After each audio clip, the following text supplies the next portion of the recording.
Now, it wasn't just us who celebrated the big football match on Saturday. Prince William was in the crowd in Dusseldorf and couldn't help but show his relief when England scored. And over the weekend, it was also announced that the Prince of Wales is set to star in a new two-part documentary on ITV covering his mission to try and eradicate homelessness. Well, let's talk about this and much, much more with Angela Levin, royal biographer, who joins us in the studio. I'm glad to hear that this documentary's been made, Angela, because I worried that he made this big announcement about homelessness and I thought, goodness me, here is somebody who could maybe do something about this. And then it's all seemed to have gone quiet. He's been very busy with it, actually. He's gone all over the country to see different areas and how they have been, and to try and change people's attitude to homelessness, that they're people who need help and want to get back into a normal life, and he's there to do it. I mean, we mustn't forget that in, I think it was 2009, he slept out in the street to see for himself what it was like. And he also helps people who are selling the magazine. Big Issue, no? Yes, The Big Issue. And he's worked all day long with the same man twice now. So I think he was actually just covering the basic about what it was like for him and how he can now help other people. He and Catherine are putting £3 million straight away into that, and it's going to Where be... does that money come from? Their own foundation, you know. Oh, yeah. Yeah, so they're not taking it from our tax or anybody else's, you know. And there will be a lot more. And he's been getting the money to do this. And I think it's he wants to do this so badly because of his mother. You know, she took them to see people who were homeless, and he's going to take his kids. But each one, Angela, when they're ready... It's so complicated because a lot of it isn't just about, oh, this person hasn't got a home or can't afford to rent or buy or whatever it is. So often drugs are associated, alcohol's associated with this. People are not really fit for society, and it's about getting them reintegrated. Yes, a mental health issue is enormous, actually. Yeah. And some people who you want to help can't cope with living inside. I mean, they just are so used to it, and they are tragic people. But I think he's going to bring in all those things that will try to help. And even if he can't do everyone, he can help people be kind and understanding to what people are, not sort of shout at them in the street or anything like that. An example of what really the Duke and Duchess of Sussex should have done if they wanted to make a TV documentary was to be, you know, going behind the scenes but doing something noble and worthwhile rather than sort of complaining or whatever it might be. This will be the Prince and Princess of Wales showing that they're making a difference. Well, that's what they're doing. They're doing everything they can in so many different ways about helping the country and people who need help. But unfortunately, Harry and Meghan do everything that will help them and give them money. I mean, their money...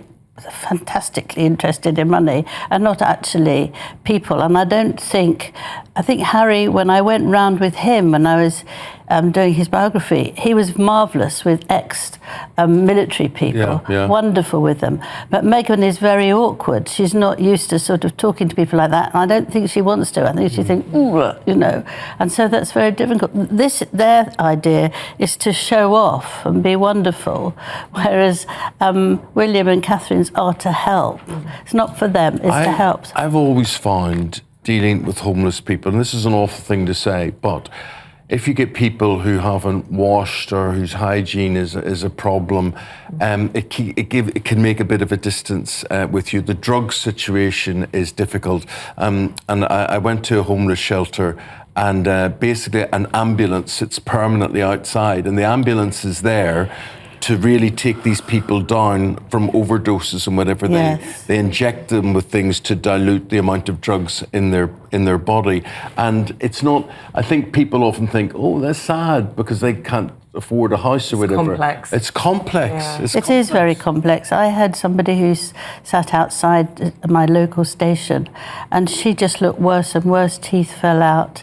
But she was quite intelligent and clever. And I'm not trying to be a goodie, but I took her out several times to a cafe and sort of talked about it all. And I persuaded her to go to a place which would help her stop with the drugs.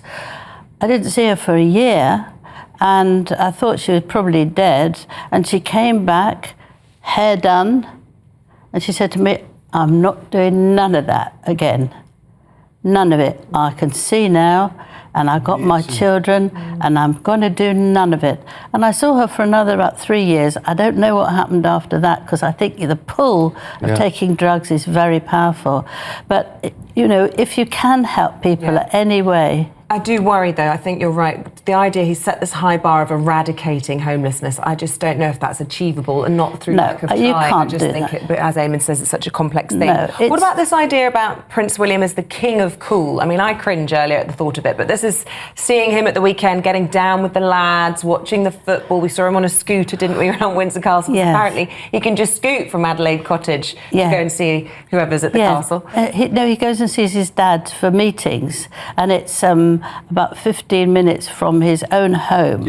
And he goes on this bike. He went incredibly fast. The picture showed him going at a terrible pace. I think Catherine must have been absolutely very anxious, because she should have had a helmet on, but he didn't. And I found traffic round there, though, is there, Angela? I think no, you can just slip. It's not a great sort of steady. Yes.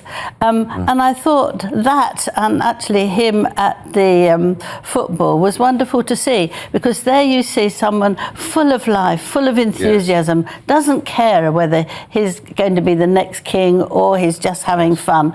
And he was chewing his fingers, he was, gritting his teeth. He is a fan, he's obviously a fan, but he's not there because he's a fan, he's there because he's head of the Well, it's both, actually, it's double. I don't know. And I think that he, there you see a man who is actually natural and himself, and he then can become very dignified as heir to the throne and looking after this amazing country.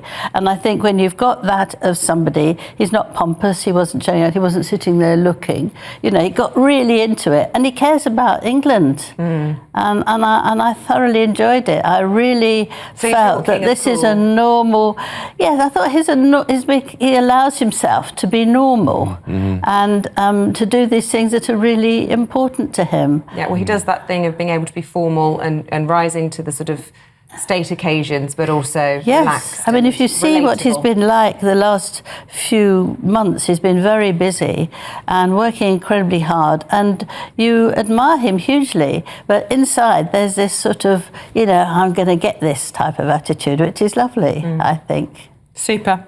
Angela, it's been a pleasure talking to you. Thanks Thank very you. much. Very much indeed. Thank you.